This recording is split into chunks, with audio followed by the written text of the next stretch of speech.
Thanks, Laskin Court, and congratulations again on your victory. I very much welcome the establishment of a Ministry for Higher Education and Research. It's a very positive move. If we needed to have underlined the importance of investing in research, we couldn't look much further than the lessons of the pandemic itself and the need to invest heavily in, researching in medicine, among other areas. And clearly there is a deficit in areas like that, but we have a lot of skilled, talented young people, graduates, postgraduates and so on, and we need to invest in them and in research that will really benefit our society. And I hope that lesson is more obvious than ever after COVID-19. But I think it's got to be, the purpose of this ministry should be critically to ensure absolutely the widest and most unfettered access to higher education that is possible. And one key aspect of that surely should be to eliminate all fees for people trying to enter into third level education or to do postgraduate degrees. They shouldn't have to suffer some of the highest fees in the European Union. €3,000 registration fee for undergraduates, 6,000 for people doing masters. That is completely unacceptable. It was unacceptable before COVID-19, but it is entirely unacceptable now, where many of the opportunities that undergraduate students, for example, would have had to do summer jobs to earn the money for their fees are gone, and where their parents may have suffered reductions in income or loss in employment altogether.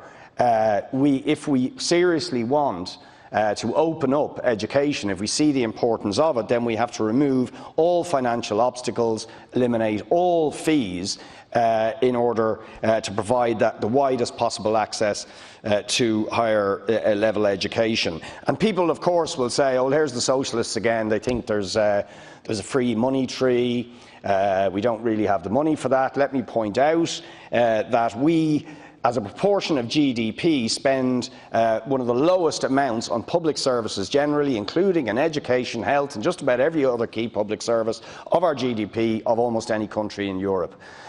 So that isn't a radical idea, that we should invest more in public services and in key areas like education, higher education. It is standard across Europe. The problem is that we redirect resources away from higher and third level education towards tax breaks for research and development for big, wealthy multinational corporations who then pay pittance of tax. So rather than invest money in research in our public universities, we give nearly €1 billion a year in tax breaks, research and development tax breaks, to some of the wealthiest corporations in the world.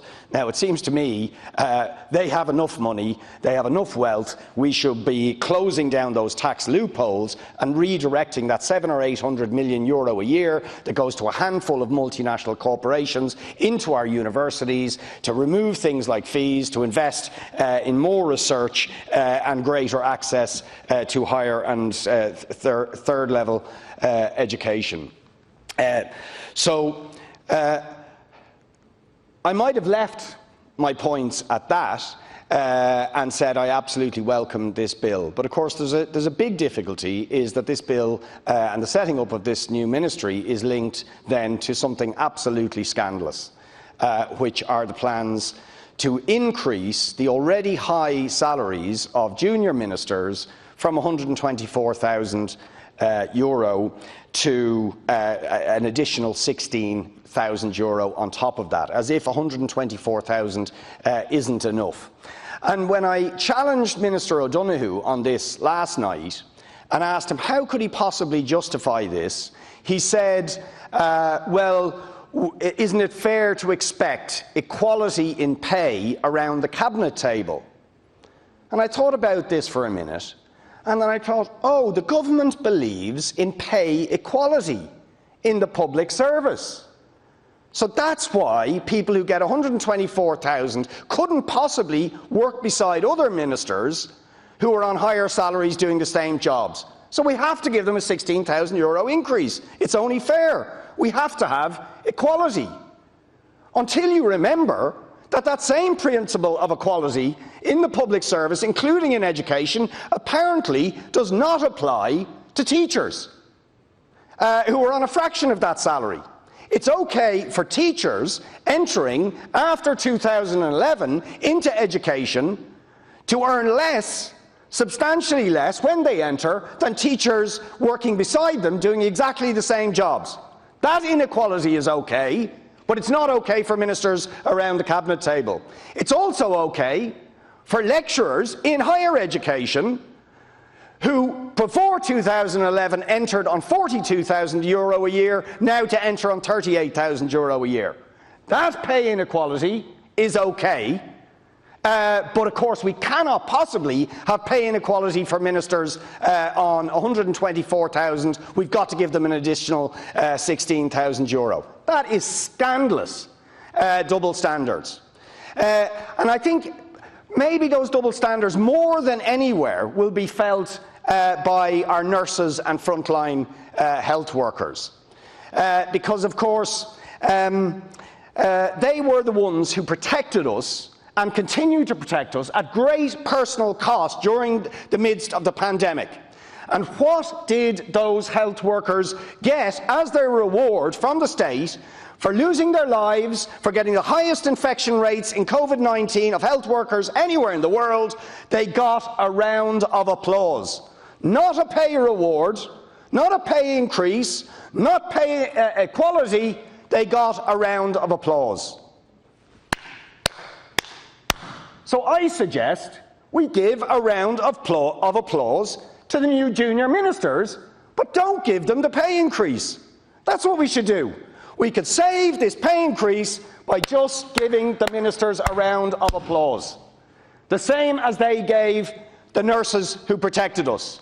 They didn't give them a €16,000 pay increase, they gave them a round of applause. Hollow thanks for the workers on the front line who protected us, but ministers must have pay equality and they must get €16,000. The double standards of that are frankly nauseating, and they will not be lost on people out there. You know, I've just come from a meeting in the COVID-19 committee of taxi drivers who are financially on their knees. You think about students who have to pay the registration fees, who don't have summer jobs. How are they going to pay the fees that they are being charged now for maybe attending lectures one day a week? And they'll still be charged some of the highest fees imaginable. You think about the arts and entertainment and music people who've seen their incomes decimated.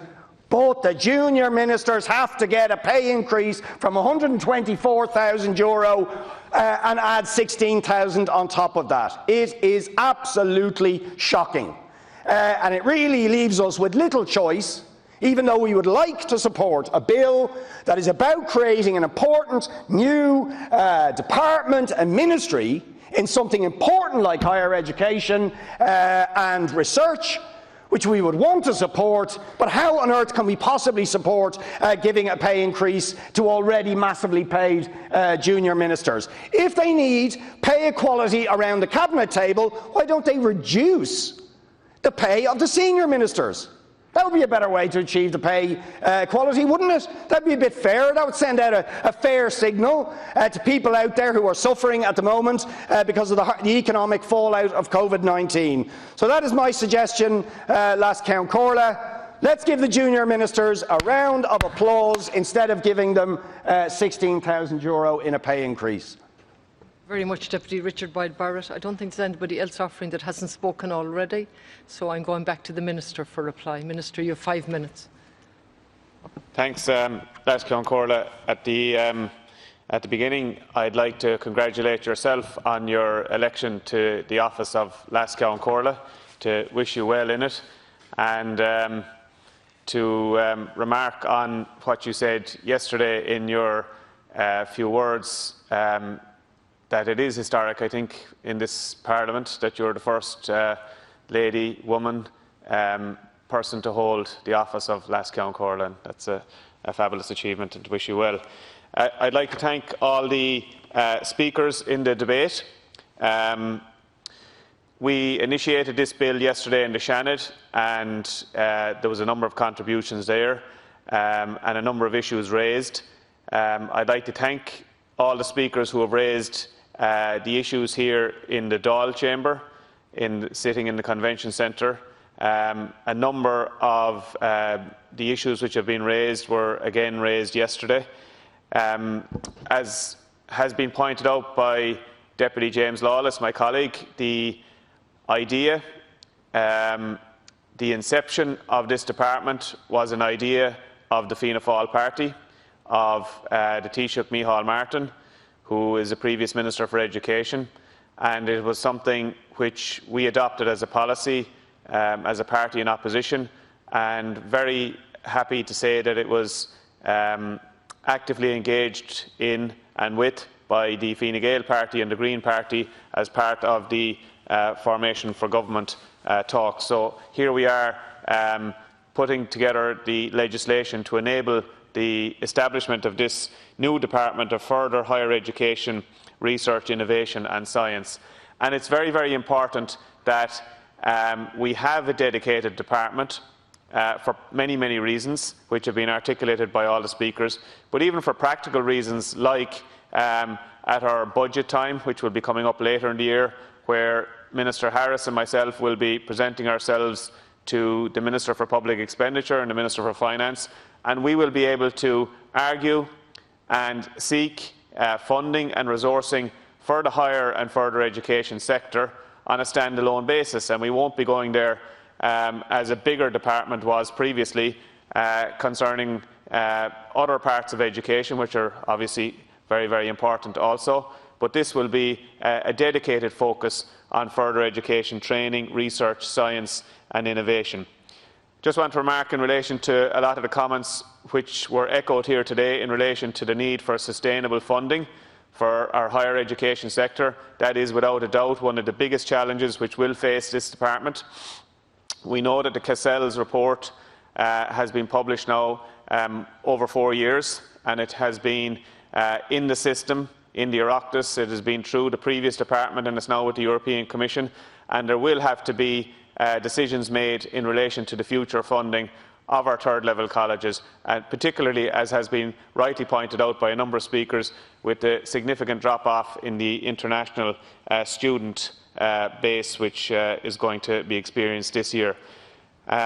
Just to mention in relation to the funding which was announced earlier this week, 168 million, and to welcome the fact that our higher and our further education institutions and colleges up and down the country have indicated that they are ready to open in September to receive first years and to receive their other students, and that they are preparing, and they have confirmed to Minister Harris that they are at a state of readiness. The government stepped up to the plate, gave 168 million euros to recognise the contribution for the national frontline response to date, to resource them and to equip them to make their campuses ready, to make themselves digitally ready, to prepare themselves online. There's money being provided to resource students, 15 million euros for students to purchase laptops, tablets, internet connectivity. The Student Assistance Fund has been doubled from 8 million to 16 million. There is a figure of 3 million euros has been made available for student mental health, which is hugely important. A figure of 2 million euros has been made available for the fund for students with disabilities and marginalised students, for example, the traveller community, which is very, very important. And research hasn't been forgotten either. 48 million euros has been made available to fund the ongoing research, which has been impacted also by the COVID pandemic. I want to just be clear also that this department will have a very, very strong focus on further education. The agencies like Solace, for example, are charged with driving through our ETBs the further education and training which is required right around the country. It's not all about institutes of technology or universities. Our further education and training and our apprenticeships have an acute focus and will have an acute focus of this department. There will be shortly the publication of an apprenticeship action plan which will address the many issues around apprenticeships, broadening the range of apprenticeships, addressing the gender imbalance, resourcing apprenticeships, and making sure that more is done in that space to deal with the changing Ireland and the changing demand for skills in so many sectors right across our country. And that was also recognised in the July stimulus. And just to conclude by saying and agreeing and echoing what so many speakers have said in relation to the evolution and the development of this country over the year, why do we have such a strong FDI, foreign direct investment base in this country, which provides huge gainful employment to so many people in every community up and down this country? Because we're obviously a member of the EU, we're common law, our taxation policy, which has been part of a bigger debate with the Apple tax, but because of our research and our innovation skills and capabilities, and also because of our skilled workforce which has come through our education and our training functions. So with that few words, I want to just wrap up and thank everybody for their contributions and commend the bill. Thank you, Minister. Thank you very much.